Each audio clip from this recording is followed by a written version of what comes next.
Welcome back, weary travelers of the night. Tonight, we plunge into the heart of fear, exploring tales where the familiar becomes twisted, and the legends we thought were confined to the screen bleed into our reality.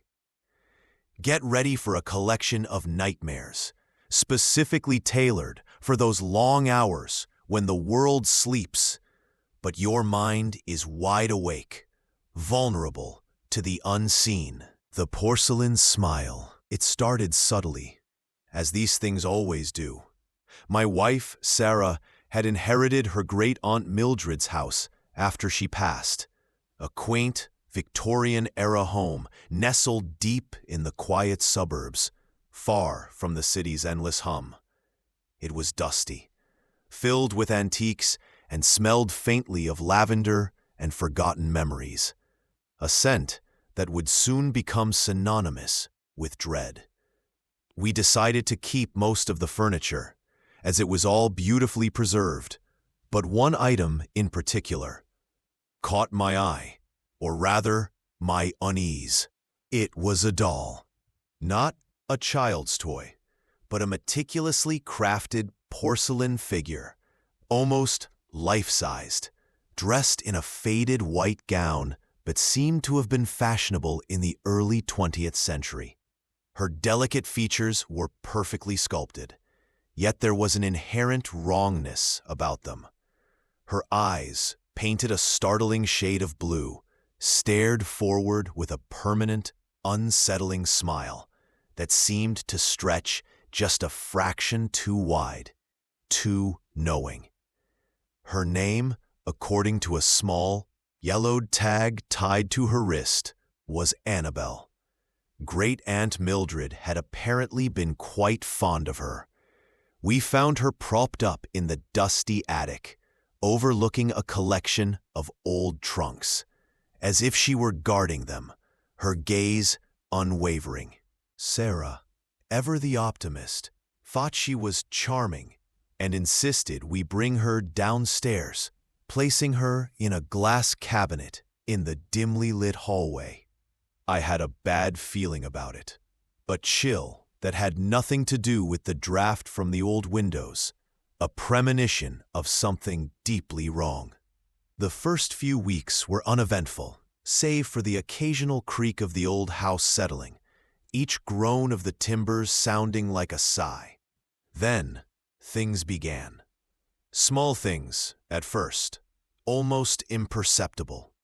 I'd walk past the cabinet and swear Annabelle's head was tilted slightly differently than I remembered, her porcelain gaze now seemingly fixed directly on me. Sarah would brush it off, saying I was just imagining things, or that the old house was playing tricks on my eyes, but a flicker of doubt would cross her face. But then, my car keys would vanish from the hook by the door, only to reappear on the kitchen counter, neatly placed. Objects would shift. A book moved from the coffee table to the armchair. A picture frame turned face down, as if someone had deliberately hidden the image. We blamed each other, the cats, our own forgetfulness, anything to avoid the unsettling truth. Then came the sounds. Soft, rhythmic tapping at night. It started as a faint whisper against the walls, evolving into a distinct, delicate tap, tap, that seemed to come from the hallway, a sound too precise to be the house settling. One night, I crept out of bed, heart pounding a frantic rhythm against my ribs, to investigate. The hallway was dark, illuminated only by the faint, ghostly glow of the streetlights, filtering through the antique lace curtains. Annabelle sat in her cabinet, her porcelain smile unchanging, her blue eyes fixed, seemingly on nothing, yet everywhere. But then I heard it again. Tap, tap, tap. It was coming from inside the cabinet, a tiny, insistent drumming against the glass. My breath hitched, caught in my throat. I can swear her tiny painted fingers were drumming against the glass from the inside, a silent plea or a taunting rhythm. I flipped on the light, and the sound instantly ceased. Annabelle was still, serene, her hands clasped delicately in her lap, as if she had never moved, never made a sound. I dismissed it as my imagination, amplified by the unsettling silence of the house. But the image of those drumming fingers lingered. Sarah, however, started experiencing things directly. She worked from home, often alone in the house during the day, the silence amplifying every creak and groan. She'd tell me about feeling watched, a prickling sensation on her neck, a sudden, inexplicable cold spot in a perfectly warm room, the faint, cloying scent of old perfume that would suddenly fill the air, only to vanish as quickly as it appeared. One afternoon, she was in the living room reading when she heard a child's giggle, clear as day, high-pitched and unnervingly joyful, coming from the hallway. She rushed out, but found nothing. Annabelle was there, of course, her smile wider, it seemed, than usual, her painted eyes gleaming in the dim light. Sarah laughed it off, a brittle, nervous sound, but I could see the profound unease growing in her eyes, deepening the shadows beneath them.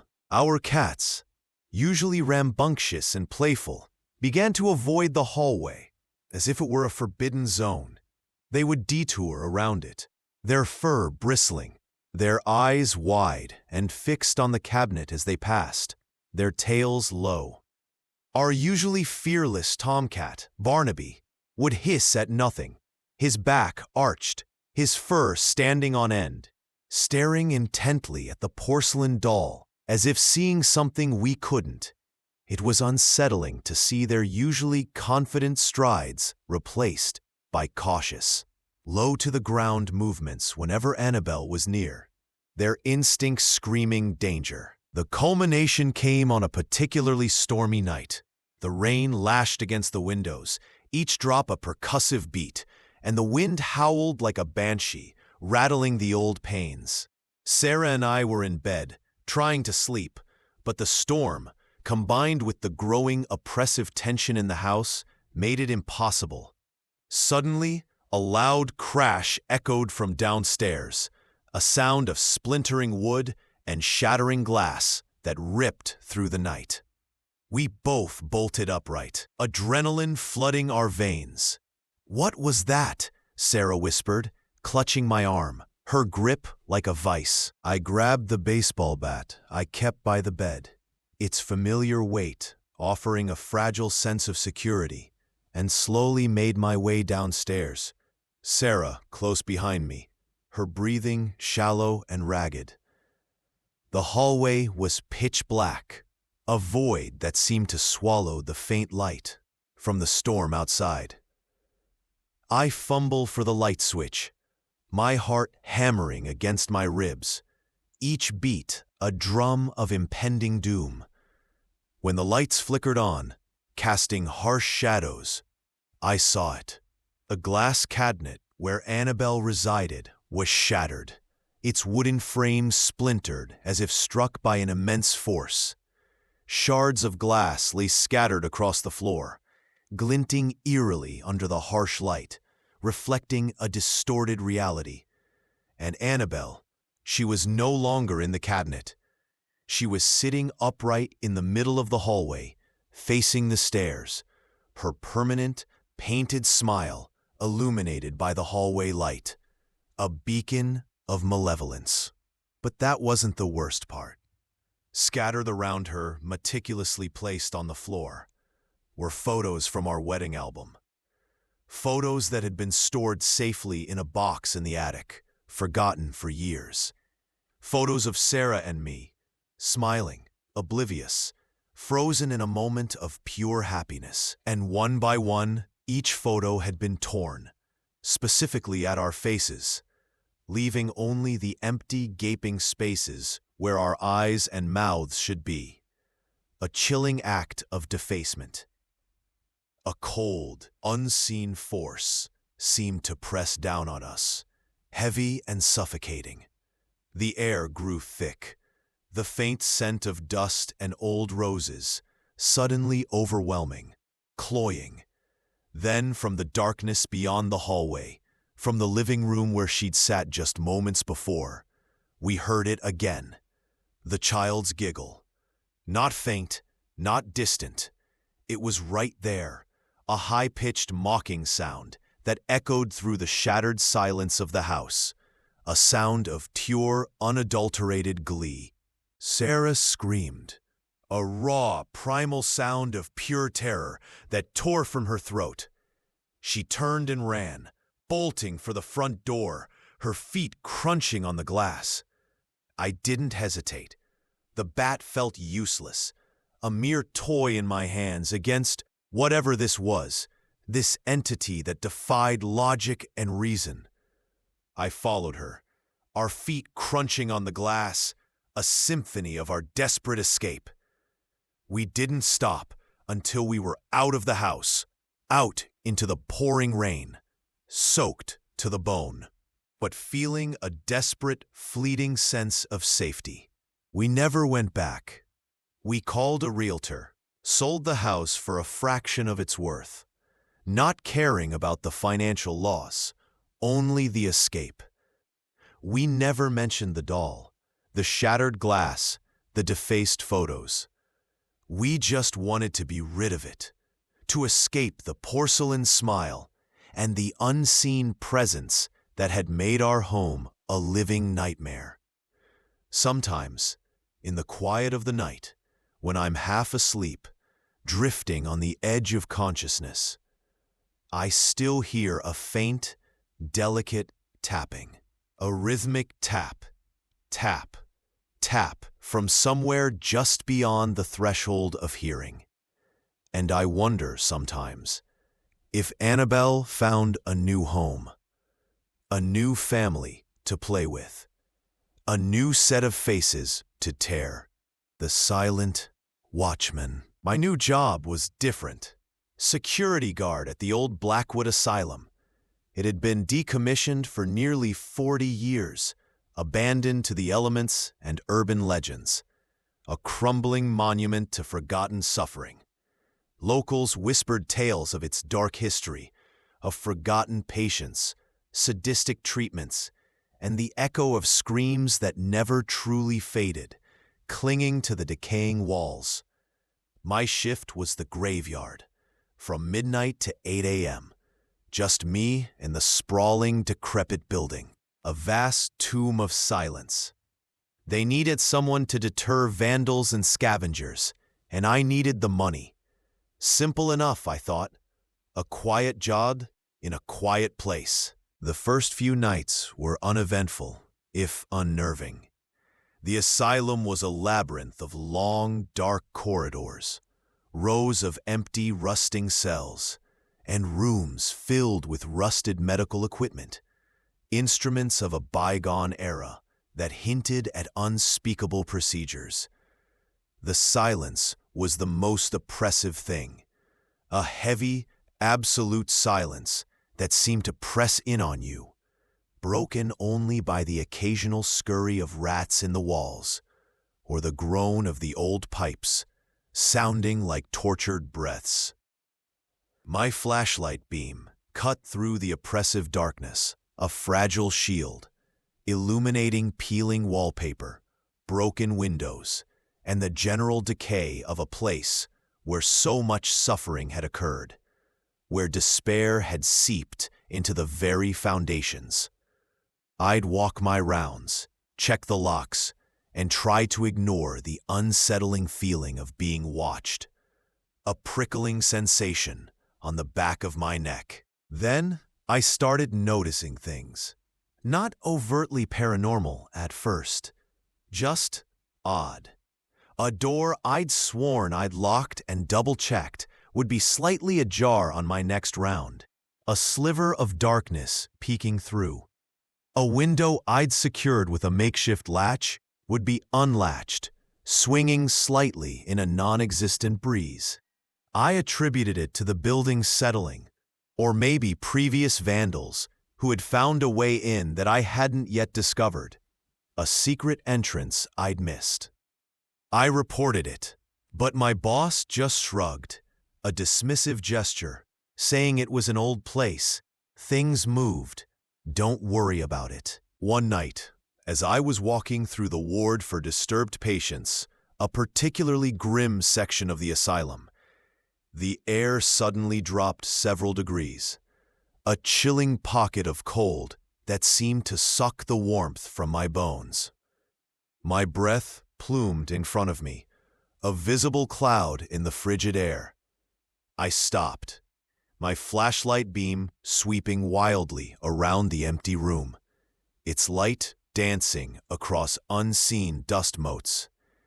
There was no wind, no open windows, no logical explanation. Just an icy cold that pierced through my heavy coat, seeping into my very core. And then I heard it. A faint thump, thump, thump. It sounded like a heavy, methodical walk, slow and deliberate, yet impossibly close. My heart began to pound, a frantic drum against my ribs. It was coming from the floor above me. I knew I was alone in the building. There was no one else on staff, no other living soul within these decaying walls. I slowly ascended the main staircase, each creak of the old wood under my boots echoing loudly in the oppressive quiet, amplifying my dread. The thump, thump, thump grew louder, clearer, more distinct. It was definitely a person. A heavy, deliberate stride, unhurried, yet filled with an unnerving purpose. I reached the top floor, the air growing colder with each step, my hand gripping my flashlight like a weapon, its plastic casing slick with sweat. The sounds were coming from the recreational hall at the end of the corridor, a vast, echoing space. I moved cautiously, pressing myself against the flaking plaster wall. My breath held tight in my chest. The hall was massive, with tall, grimy windows looking out onto the overgrown grounds, the moonlight filtering through in fractured beams, painting ghostly patterns on the floor. As I neared the entrance, the thumping stopped. Absolute silence returned, a silence so profound it felt like a physical weight.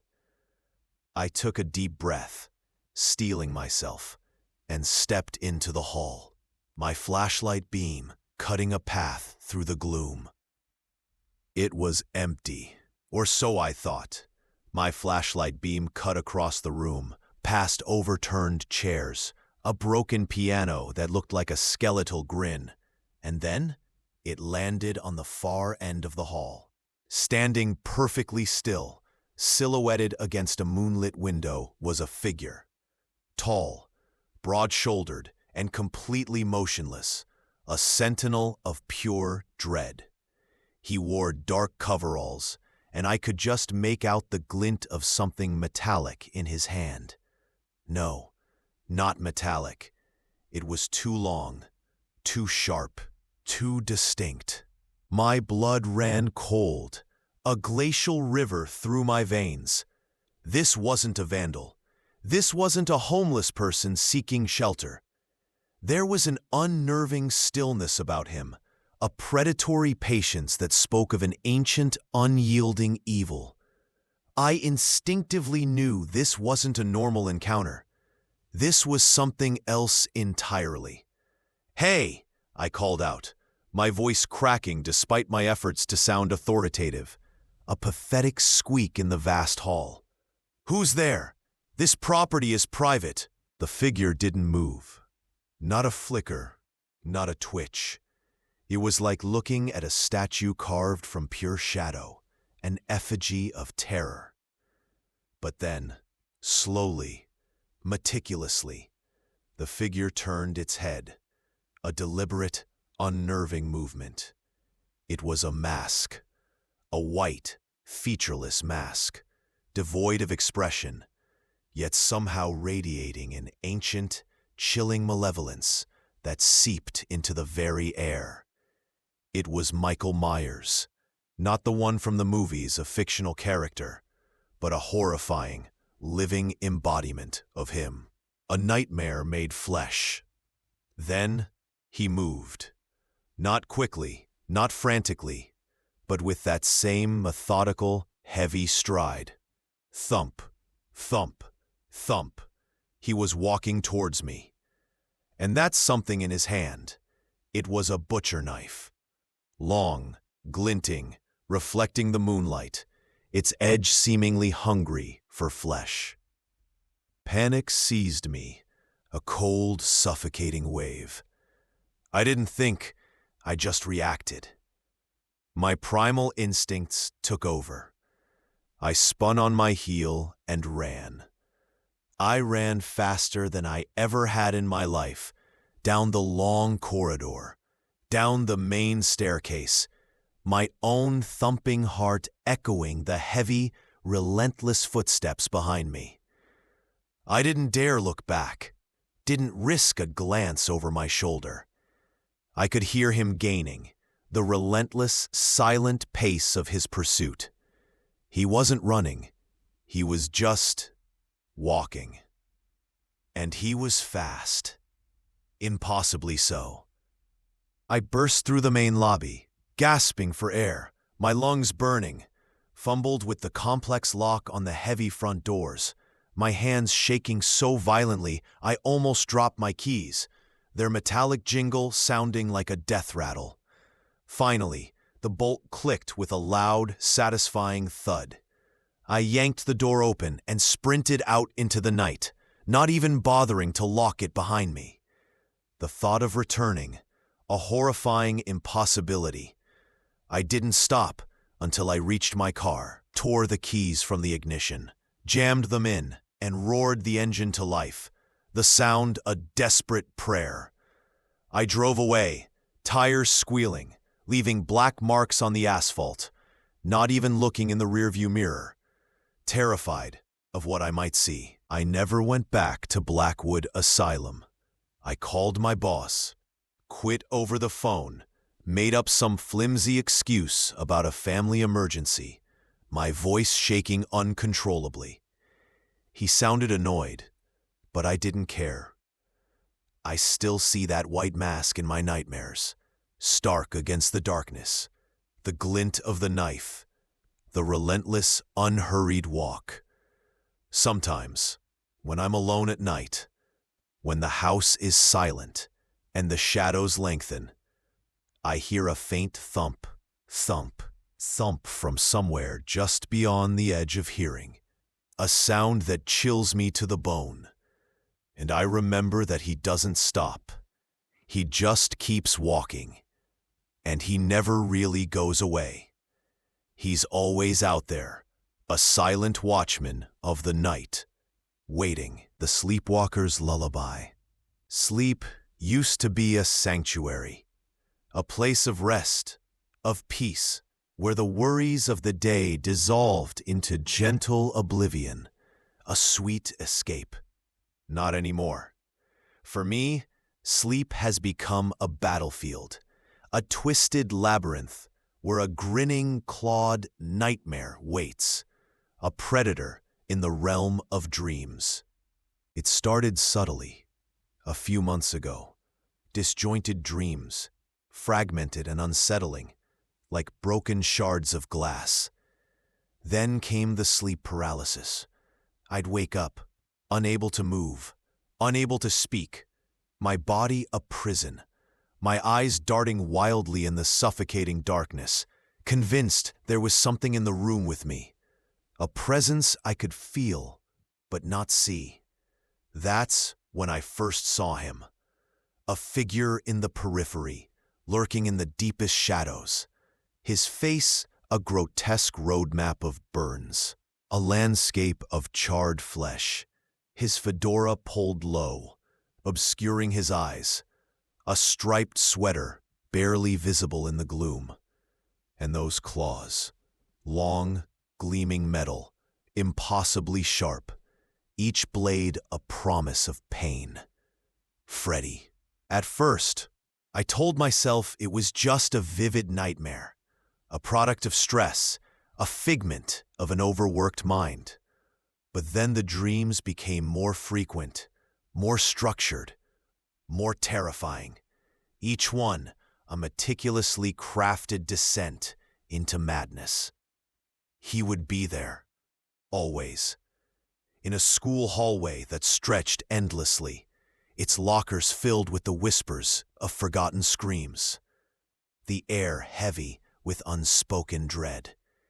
In a boiler room, the air thick with scalding steam and the sickening scent of burnt flesh, the machinery groaning like tortured souls. In a familiar bedroom, twisted into a macabre playground, where toys came to life with malevolent intent. He never hurt me in the dreams at first. He would just observe, laugh. His laughter, a low, rasping chuckle, like nails on a chalkboard, was the worst part. It echoed in the dreamscape, a sound of pure malice that followed me even after I forced myself awake. Gasping for air, the line between waking and sleeping began to blur, a terrifying erosion of reality. I'd be drifting off, exhausted, my eyelids heavy, and suddenly I'd hear his voice, a low hiss in my ear, cold as a tomb. "Looks like someone's tired. Time for a little nap, eh?" I'd snap awake, heart racing, convinced I'd just heard it in my room, the words hanging in the air like a phantom presence. The fatigue became unbearable, a crushing weight. I tried everything, sleep aids that did nothing, meditation that only brought me closer to the edge, staying up all night in a desperate attempt to outrun him. Nothing worked.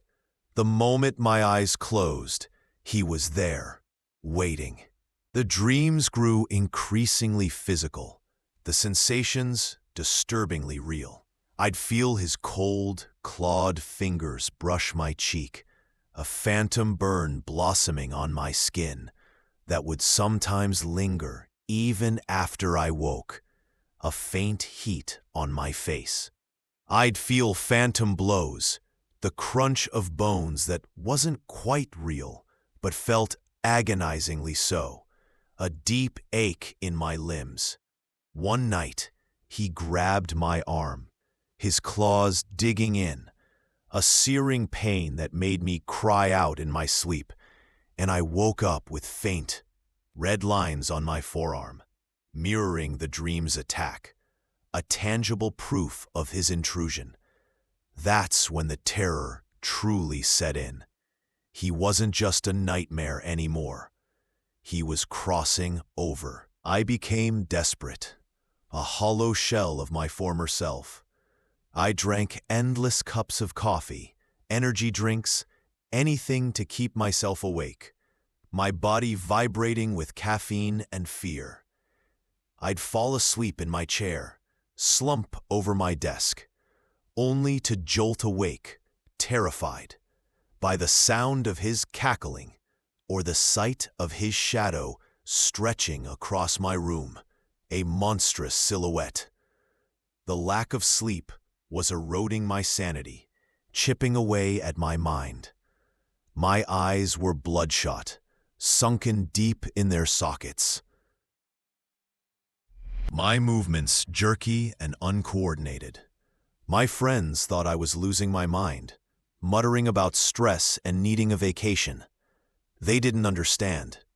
How could they? They hadn't seen the burns, felt the claws. One night, the exhaustion finally won. My body simply gave up. I collapsed into bed, too tired to fight it, too weary to even care. My dreams began instantly, not gradually, no gentle descent, but a sudden, violent plunge. I was back in the boiler room, the air thick and hot, suffocating, the smell of rust and decay overwhelming. Freddy was there, waiting for me, his presence filling the vast space. He was larger, more imposing than ever, his grin wider, a rictus of pure evil, his eyes glowing with malevolent amusement, twin embers in the gloom. "You can't escape me, little lamb," he rasped, his voice a chorus of scraping metal, a sound that grated on my very soul. "Sleep is where I live, and you're so tired, so deliciously tired."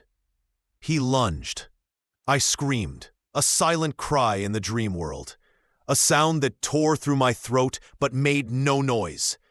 His claws tore through my flesh, a searing pain that was too real, too visceral to be imagined.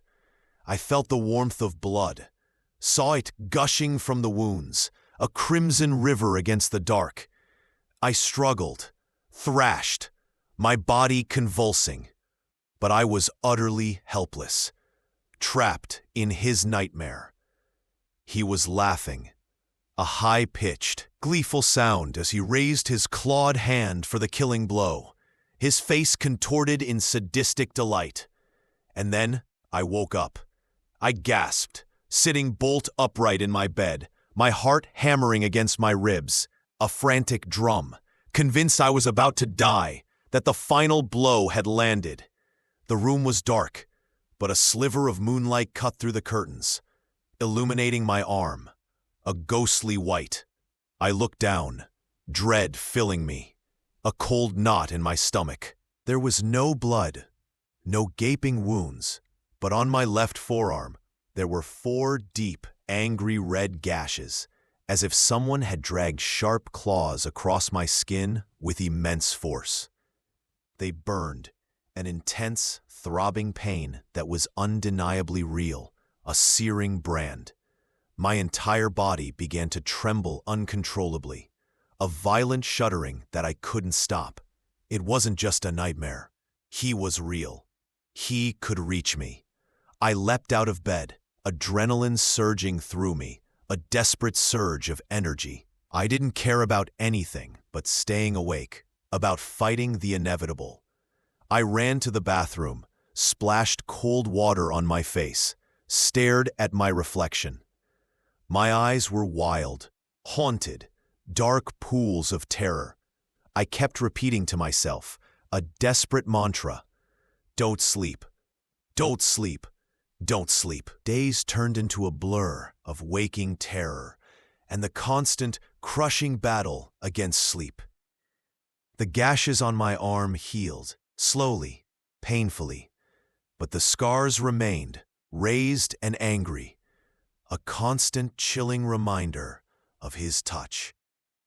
I installed cameras in my room, convinced they would show me something, anything, to prove I wasn't insane, that I wasn't imagining it. They never did.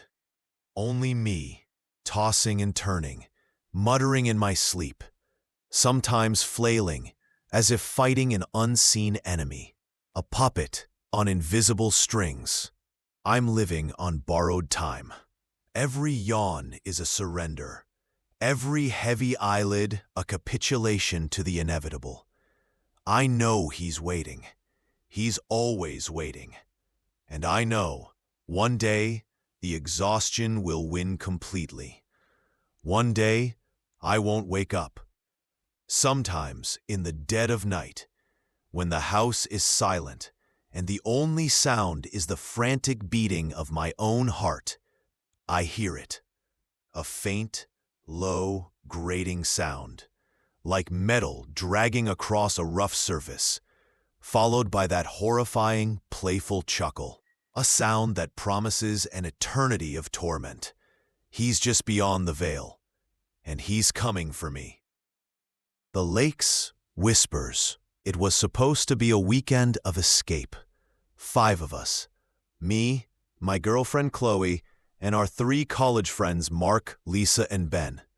We'd rented an isolated cabin deep in the woods, nestled beside a still, dark lake. Crystal Lake, the old listing called it.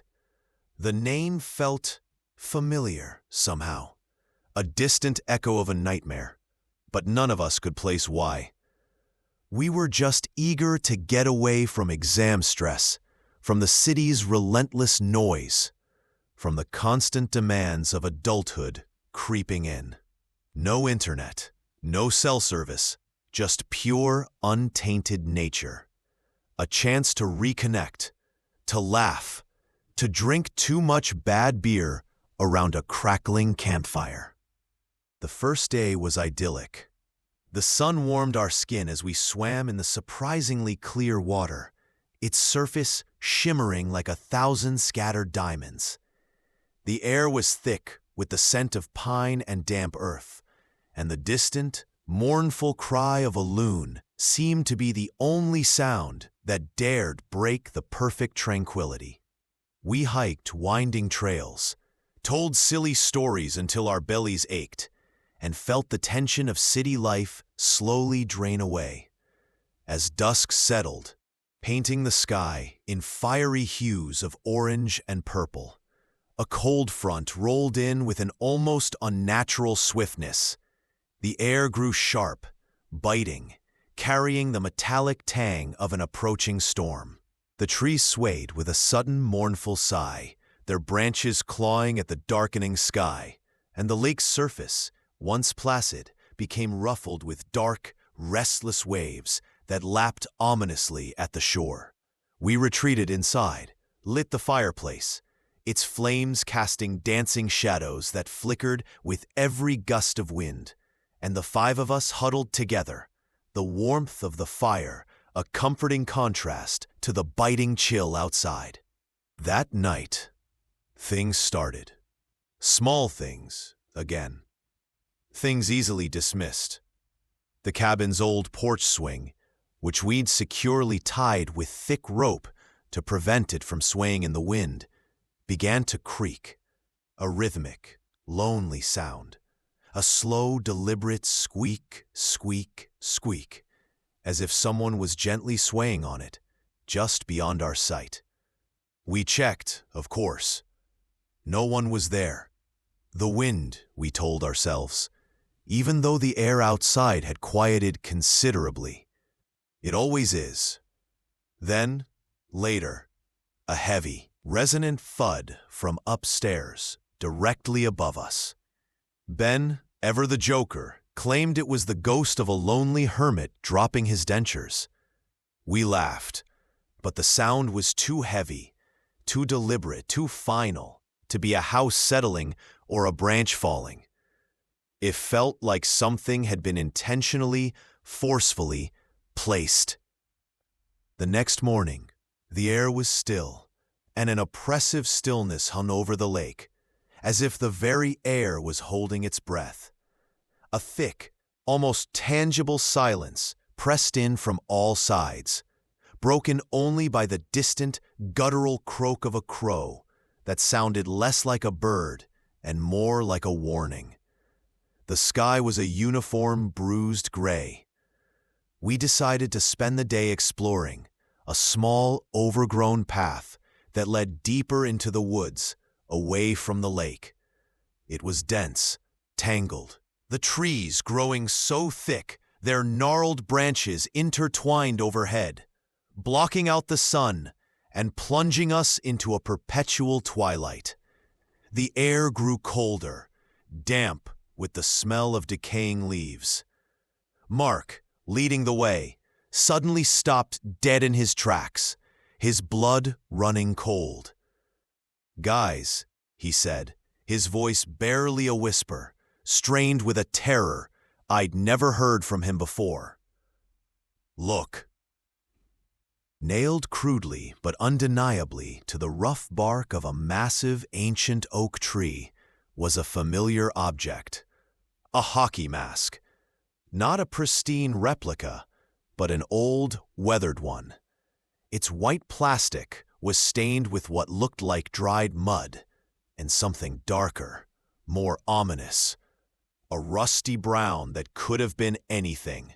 But our minds immediately leaped to one terrifying conclusion. Its eye holes stared out, empty, yet filled with an unspoken menace that sent shivers down my spine.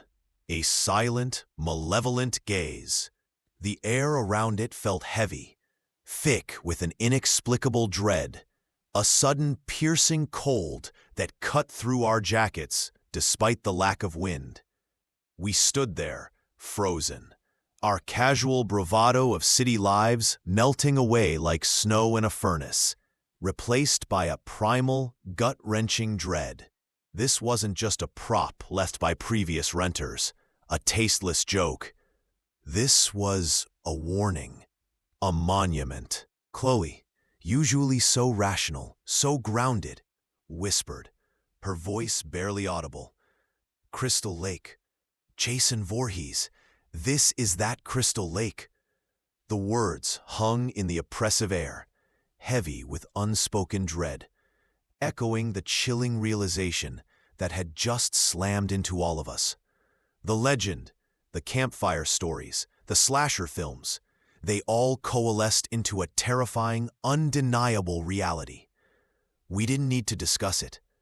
We turned, our hearts pounding a frantic drumbeat against our ribs, and walked back to the cabin, not running, not screaming, but moving with a desperate, controlled urgency, glancing over our shoulders every few seconds, convinced that an unseen presence was stalking us, a silent hunter through the dense, whispering undergrowth, its unseen eyes fixed on our backs. Back at the cabin, fear began to twist our perceptions, turning every mundane sound into a potential threat. Every rustle of leaves sounded like heavy footsteps approaching. Every distant snap of a twig like a deliberate, calculated advance. The sun dipped below the horizon, painting the sky in blood-red streaks that mirrored the terror in our hearts. And a thick, oppressive fog, cold and damp, rolled in from the lake, swallowing the cabin whole, turning the world outside into a murky, indistinct blur. We barricaded the doors with chairs and tables, covered the windows with blankets and towels, trying to create a sanctuary. But the cold dread had already seeped in, chilling us to the bone from the inside out. Then the power went out, not with a flicker, not with a groan, but a sudden absolute plunge into darkness, rendering our hastily erected barricades useless against the all-consuming void. Lisa screamed, a thin, high sound of pure, unadulterated terror that seemed to tear the fabric of the silence. Mark fumbled for his phone, then remembered the cruel irony of our chosen isolation. No service, no connection to the outside world. We lit candles, their flickering flames casting dancing, distorted shadows that seemed to mock our fear, turning familiar objects into grotesque, shifting monsters. The first attack came through the back door, a sickening thud, splintering wood, followed by another, and another, each blow resonating through the very foundations of the cabin. Something heavy, powerful, was trying to break in, methodically, relentlessly. Mark, clutching a rusty fireplace poker he'd found by the hearth, tried to shout, "Who's there? We have a weapon!" But his voice was thin, reedy, barely a whisper, betraying the raw terror that choked him. The door shuddered under the relentless assault, wood cracking, hinges groaning under an immense, unnatural force that defied human strength. Ben, panicked, his face pale and slick with sweat, scrambled for the old, dust-covered rifle we'd found in a closet, a relic from the cabin's previous owners. Its ancient, corroded barrel, a poor, pathetic comfort against the unseen force. Then, just as suddenly as it began, the thudding stopped. A profound, suffocating silence descended, a silence that felt heavier, more terrifying than the assault itself. We waited, our breaths held, straining our ears for any sound, any movement. And then, a faint, almost imperceptible splash from the lake, followed by another, further away. "He's in the water," Chloe whispered, her voice trembling, her eyes wide with dawning horror. "He's going around." Terror gave way to a desperate, illogical hope. Maybe he was gone. Maybe he'd left. We were wrong. A chilling, deafening crash shattered the night, coming from the living room. The large picture window overlooking the lake had been smashed inward with a single brutal blow, showering jagged shards of glass across the floor with a terrifying tinkling sound. Through the gaping hole, silhouetted against the thick, swirling fog, was a towering figure, broad-shouldered, impossibly tall, and wearing that horrifying hockey mask, its empty eye holes seeming to bore directly into our souls. In his hand, glinting wetly in the faint candlelight, was a rusty machete, its edge catching the light with a malevolent gleam. He stepped through the broken window, slowly, methodically, not bothering to duck, as if the shattered frame was merely an inconvenience, a nuisance to be ignored.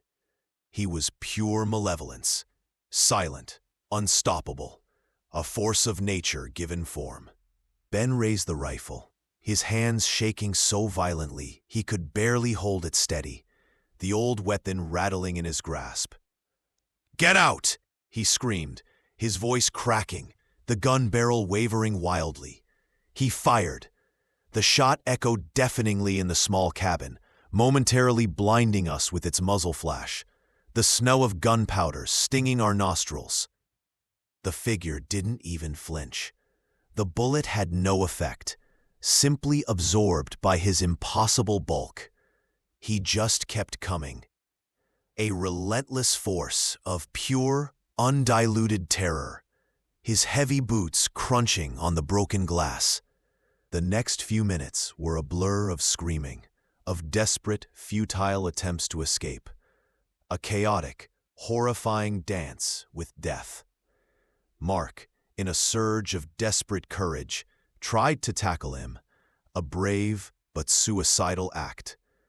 I heard a sickening thud as his body collided with the immovable force, followed by a choked gasp, and Mark was gone, dragged into the oppressive darkness beyond the shattered window, consumed by the swirling fog, his screams abruptly cut short. Lisa, screaming hysterically, tried to run for the front door, slipping on the treacherous glass, her panicked cries cut short by a wet, gurgling sound that made my blood run cold. Chloe clung to me, sobbing uncontrollably, her body racked with tremors, her nails digging into my arm. "We have to run," I choked out, my voice raw with terror, pulling her towards the back. The back door, previously assaulted, was now hanging off its hinges, a gaping maw into the foggy night, a dark promise of escape. We scrambled through, not looking back, not daring to, the chilling sounds of the cabin fading behind us. The fog was a disorienting shroud, thick and cold, pressing in from all sides, muffling all sound, turning the world into an endless gray void. I could hear Chloe's ragged breathing, my own heart hammering a frantic rhythm in my ears, a desperate drumbeat against the silence. We ran blindly, crashing through undergrowth, stumbling over roots, our clothes torn, our bodies aching, our lungs burning. I could feel a presence behind us, not close enough to see, but a palpable sense of pursuit, of a silent hunter following our every move. Relentless, inevitable, never tiring. The air grew colder, the fog denser, swallowing us whole. Then, the faint, undeniable sound of water. The lake. We burst onto the rocky shore, gasping for breath, our lungs burning, our clothes soaked with dew and fear. The lake was a vast, dark expanse, swallowed by the fog, its surface barely visible, a black mirror, reflecting nothing but the oppressive gray. And then we heard it, a faint, almost imperceptible splash behind us, closer this time. He wasn't on the shore. He was in the water. He was always in the water. Chloe turned around, her eyes wide with pure, unfiltered terror, fixed on something invisible in the mist behind us. "No," she whimpered, her voice a thin, trembling thread, a desperate plea caught in the sharp, frigid air. It was a sound that seemed to tear through the stillness of the night itself, a wail of despair that froze the blood in my veins. I turned too, my heart pounding like a frantic drum against my ribs, and through the swirling curtain of mist, I saw it. A dark shape, impossibly large, emerging from the murky depths of the lake, silent as a ghost. It was Jason. His hulking silhouette was unmistakable, the hockey mask a pale, ghostly beacon in the gloom. He was even more terrifying in the fog, a silent, relentless predator, appearing as if from nowhere, an embodiment of the lake's dark heart. He moved with calm, methodical grace, his powerful body cutting through the water effortlessly, seemingly undisturbed by the cold, the darkness, or our palpable fear. In his right hand, the rusted machete glistened wetly, a silent promise of heinous violence. Every drop of water dripping from it seemed to carry the weight of 1,000 deaths. Chloe let out a strangled scream, a sound of pure, primal despair, and tried to run, her feet stumbling on the slick, wet rocks. But the fog had completely disoriented us. We were surrounded, lost in a gray vortex, the water lapping menacingly at our ankles. There was nowhere to go, no escape. The air around us felt heavy, thick with his presence, suffocating any hope. He was upon us in an instant, moving with a speed that belied his massive size. He didn't speak. He never spoke. He simply raised the machete, moonlight catching its wicked blade, and brought it down with chilling precision. Chloe screamed, a raw, piercing sound that sliced through the mist-choked air. A scream that ended abruptly, smothered by a wet, sickening thud. I saw her collapse, a lifeless ragdoll, into the lake's dark waters, her blood blooming like a terrible, dark flower on the surface, quickly consumed by the fog. The silence that followed was more terrifying than any scream. I was alone. Completely, terribly alone. My mind reeled, shattered by the sudden and brutal reality of it all. Mark, Lisa, Ben, now Chloe, all gone. All gone, and I would be next. Cold panic gripped me, paralyzing every fiber of my being. He turned his masked gaze to me, the empty eye holes seeming to pierce straight into my soul, a silent, unwavering stare that promised pure, unfiltered horror. He began to advance, slowly and methodically, his heavy boots crunching on the wet gravel, water dripping from his clothes, each drop a tiny splash in the oppressive silence.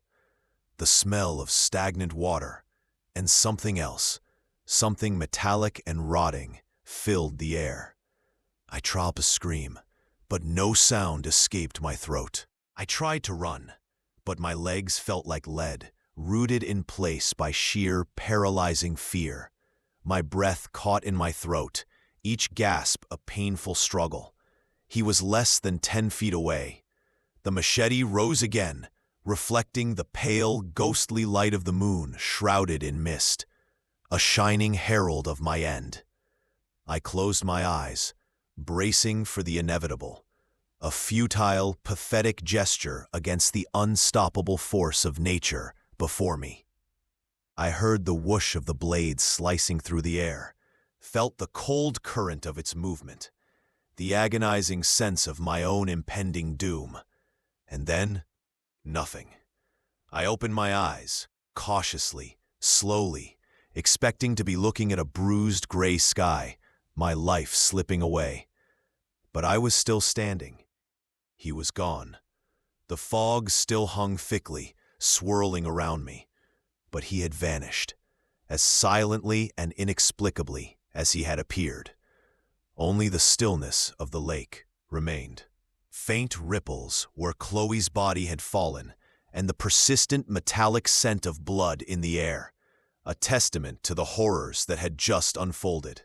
The silence was crushing, broken only by the wild pounding of my own heart. I stood there for what felt like an eternity, trembling, my teeth chattering uncontrollably, my mind a blank canvas of pure, unfiltered trauma. Then, the first faint hint of dawn began to break through the oppressive mist. A weak, ethereal glow on the horizon, painting the world in hues of purple and gray. The rising sun, a cruel mockery of hope, slowly began to burn away the surrounding fog, revealing the silent, empty landscape of the lake. I walked. I don't remember how far or for how long.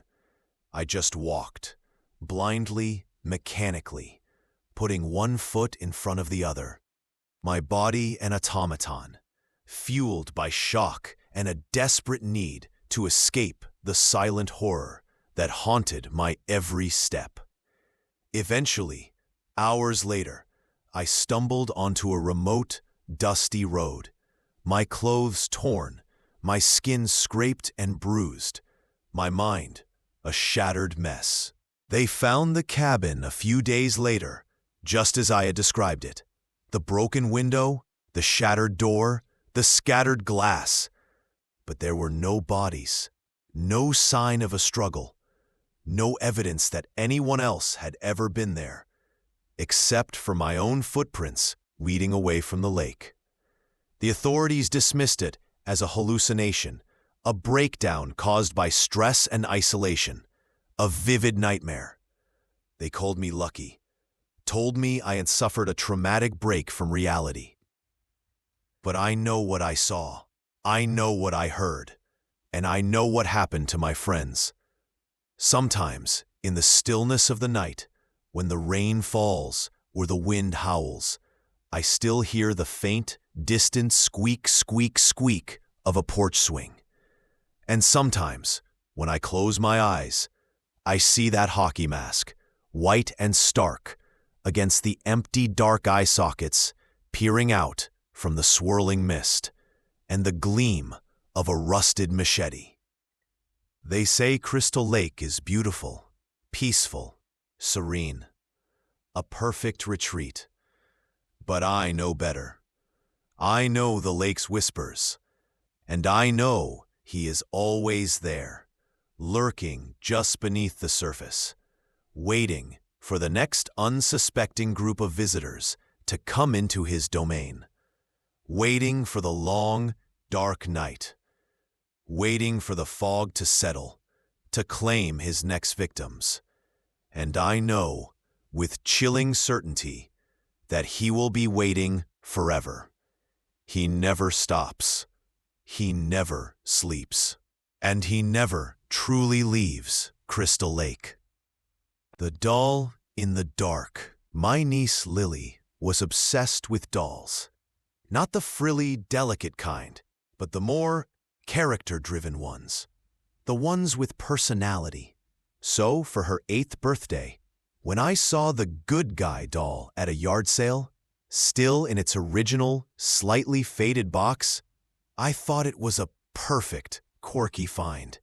It was a vintage piece from the late 80s with bright red hair, a scattering of freckles across plastic cheeks, and a wide, unsettlingly cheerful grin that seemed painted on a little too broadly. The seller, an old woman with wary, sunken eyes, seemed almost eager to get rid of it. "He talks, you know," she'd said, her voice a low, gravelly murmur, her gaze darting nervously towards the doll. "Says a lot of things. Just keep him away from sharp objects." She'd laughed then, a dry, humorless sound that scraped against the quiet afternoon, and I'd just chuckled it off, assuming it was a macabre joke about kids and their toys. I cleaned him up, patched a tiny tear in his signature blue overalls, and wrapped him in bright paper, anticipating Lily's delight. She adored him instantly. She named him Chuck, a name that seemed to fit his mischievous, yet somehow sinister grin. She dragged him everywhere, to the park, to the dinner table, even insisted on him sitting on her bedside table at night, his painted eyes seeming to watch over her sleep. At first, it was cute, a child's innocent attachment. He had a pull string in his back that, when tugged, would make him utter various pre-recorded phrases. "Hi, I'm Chucky, and I'm your friend to the end. Wanna play? Ah ha ha ha!" His voice was high-pitched, almost childlike, but with a slight, gravelly undertone that was just off, like a child's voice distorted by a hidden, ancient malevolence. The oddities started small, easily dismissed. Lily would complain that Chuck said things she didn't like, or things that were just plain mean. "He told me to draw on the walls, Uncle Mark, and said it would be funny," she'd whine, her lower lip trembling. Or, "Chuck said my teacher has ugly shoes and that I should tell her." I'd brush it off as her vivid imagination, or her trying to blame the doll for her own nascent mischief, a common childhood ploy. "He's just a toy," I'd tell her, a piece of plastic and fabric with pre-recorded phrases, incapable of independent thought or action. But a tiny, cold doubt began to prick at the edges of my certainty. Then, things escalated with a chilling precision. One morning, I came down to find the kitchen in a complete, deliberate mess. Flour spilled everywhere, forming a ghostly white blanket over the counters and floor.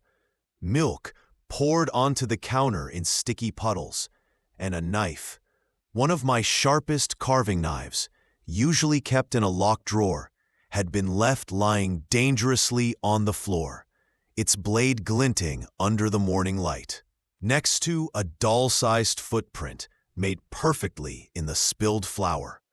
Lily, teary-eyed and genuinely terrified, insisted Chuck did it.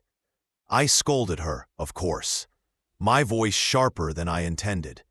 She was old enough to know better, old enough not to play with knives. But a tiny seed of doubt, now a thorny sprout, began to grow within me. How could a little girl reach that knife, let alone wield it? And the footprint? It was undeniably too small for her, too perfectly formed. The doll started appearing in places we didn't put him, places that defied logic. We'd leave him neatly on Lily's bed, only to find him later, perched on top of the bookshelf, his head tilted, or sitting eerily on the kitchen counter, his painted eyes seeming to follow us, his permanent smile seeming to mock our disbelief. Once, I found him in the bathroom, sitting on the edge of the tub, his little overalls soaking wet, as if he'd just been playing in the water, leaving a trail of tiny, wet footprints across the tiled floor. These were things Lily wouldn't do or couldn't explain, her fear of the doll now outweighing any childish prank. She'd wake up screaming sometimes, her cries echoing through the quiet house, claiming Chuck was whispering mean things to her in the dark. He said he's going to find a new friend. She'd sob, clutching her teddy bear, and that I won't like it. He said he's going to hurt my friends. One night, the noise started. A rhythmic, grating scratch, scratch, scratch sound, coming from Lily's room. It wasn't the frantic scurry of a mouse, but something deliberate, insistent. I tiptoed to her door, pushed it open a crack, and peeked inside. Lily was fast asleep, curled under her covers. But Chuck was on the floor, directly beneath the window, a tiny screwdriver clutched in his fabric hand, meticulously, relentlessly, scratching away at the wooden windowsill. It wasn't just the sound that horrified me, as much as the sheer deliberation of it. The cold, calculating intent, the methodical, unchildlike precision of his movements. My breath hitched in my throat, a cold knot of dread tightening in my stomach. This was no toy, no mere mechanism. I burst into the room, flicked on the light, bathing the scene in a harsh, revealing glow. Chuck froze, screwdriver still in hand, his head tilted slightly, his painted smile still wide. For a split second, I swore I saw a glint in his plastic eyes, a spark of malevolent intelligence that flickered and then vanished, replaced by the familiar, vacant doll stare. I snatched him up, ignoring Lily's sleepy, confused protests, and stormed out. The doll's plastic body, surprisingly heavy in my grip. I tried to pull the pull string, desperate for a benign, pre-recorded phrase, but it was jammed, stuck fast. "You little demon," I hissed, my voice a ragged whisper. "What are you?" That night, consumed by a primal fear I couldn't rationalize, I locked him in a large metal toolbox in the garage, piling heavy tools on top of it. Wrenches, hammers, a thick crowbar, securing it with a heavy-duty padlock. I didn't care if Lily was upset, or if I sounded insane. Something was deeply, profoundly wrong. I tried to reason with myself.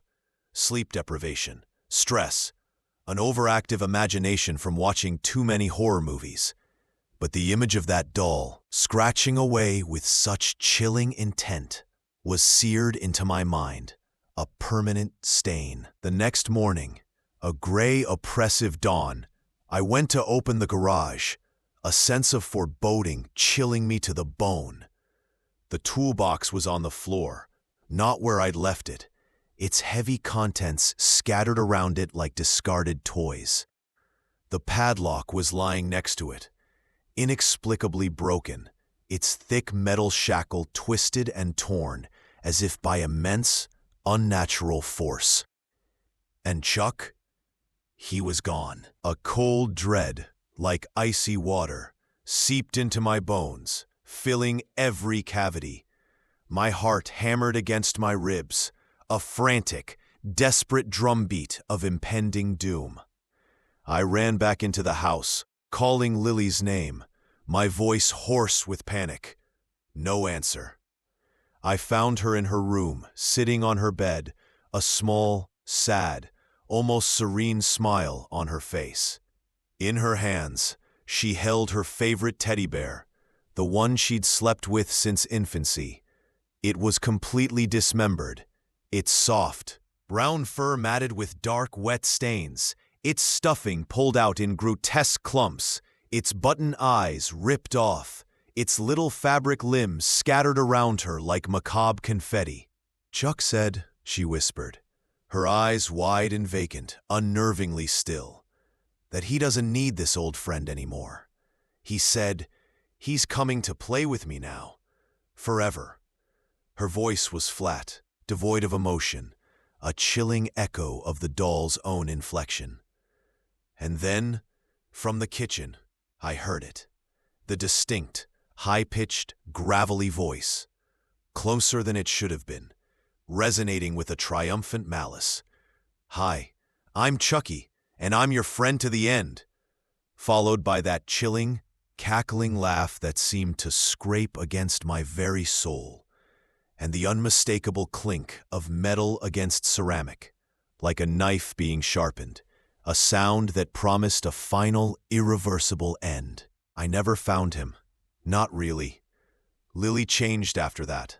A subtle, terrifying shift. A vacant, distant look in her eyes. A strange, knowing smile that was eerily reminiscent of the doll's permanent painted grin. And sometimes, when I'm alone in the house, especially in the quiet, late hours, I swear I hear a faint, high-pitched giggle from the shadows. A sound that promises an ending I truly won't like. An ending that has already begun. The echo in the walls. This house was supposed to be our fresh start. A charming, albeit ancient, Victorian, in a quiet, tree-lined street, its gables reaching like skeletal fingers towards the sky, its stained glass windows shimmering like forgotten jewels.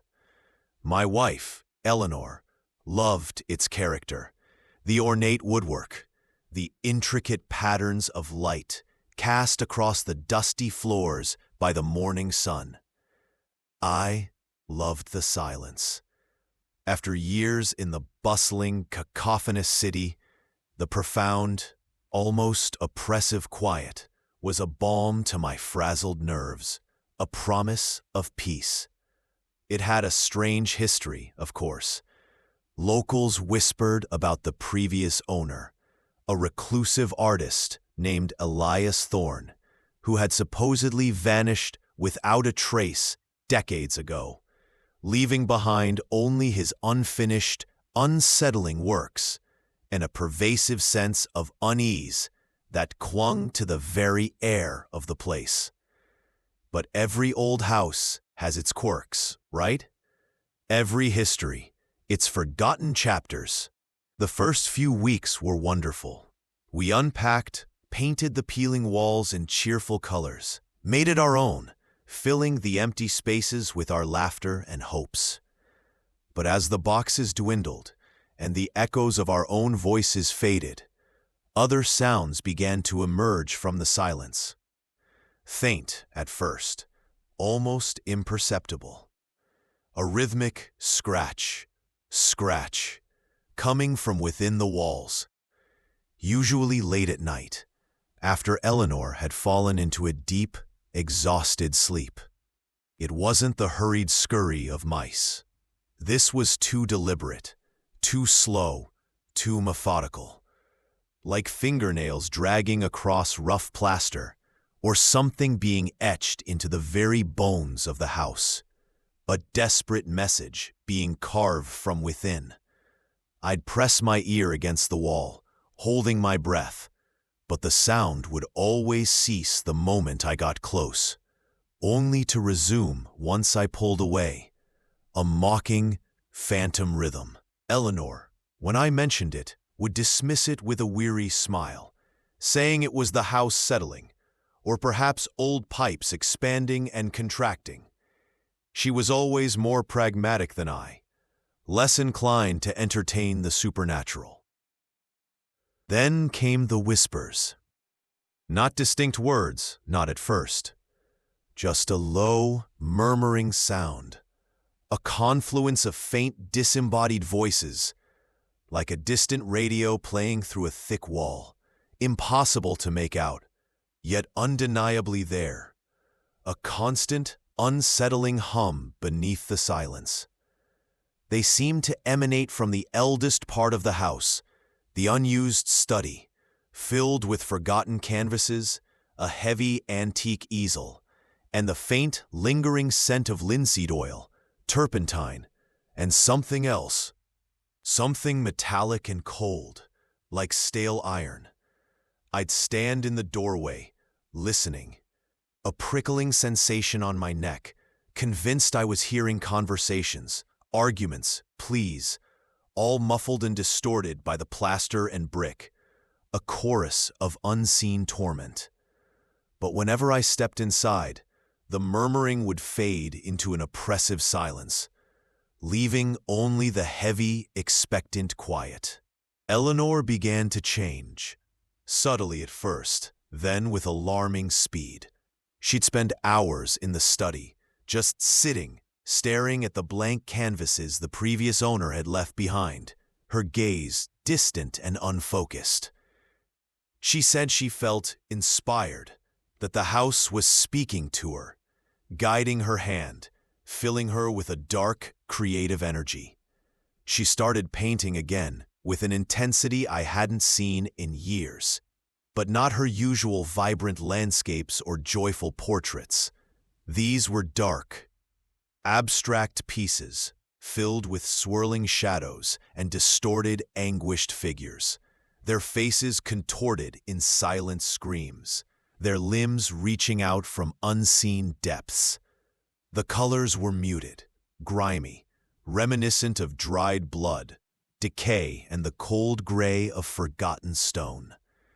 Her hands, usually so steady and precise, began to tremble uncontrollably. Her eyes, once bright and lively, took on a haunted, faraway look, shadowed by exhaustion and a growing, unnameable terror. She complained of dreams, vivid, terrifying dreams of being trapped within the walls of the house, of endless, narrow passages that stretched into suffocating darkness, and the agonizing, claustrophobic press of ancient timbers, slowly crushing her. Dreams of faces appearing in the plaster, silent, screaming faces, their mouths opening and closing without a sound, their eyes wide with a desperate, unspoken terror that mirrored the figures in her paintings. She'd wake up gasping, drenched in a cold sweat, her heart hammering against her ribs, her screams caught in her throat. One particularly cold evening, as a furious storm raged outside, rattling the old windows and howling through the eaves, Eleanor was in the study, painting with a frenzied desperation. I heard a loud, violent crack from within the walls, followed by a sickening thump that shook the very foundations of the house. I rushed in, my heart pounding. Eleanor was on the floor, collapsed, her body a crumpled heap, her brush still clutched in her trembling hand. On the wall beside her, a fresh crack, jagged and ugly, snaked its way across the old plaster, almost perfectly mirroring the one on her newest, most disturbing painting.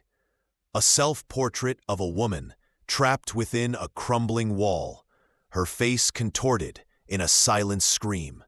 And from that crack, a faint, metallic odor began to emanate, familiar and terrifying, a coppery tang that spoke of old, congealed blood and stale iron. I helped her up, her body trembling uncontrollably, her skin clammy and cold. She pointed a shaking finger at the crack, her eyes wide with a horrifying clarity. "He's here," she whispered, her voice barely audible, a fragile thread against the storm's roar. "He's always been here, trapped. He wants to be heard. He wants out." That night, the scratching intensified, becoming a frantic, desperate crescendo. It was no longer confined to the walls of the study.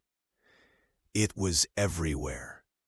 From the bedroom walls the ceiling above our bed, even the floorboards beneath our feet.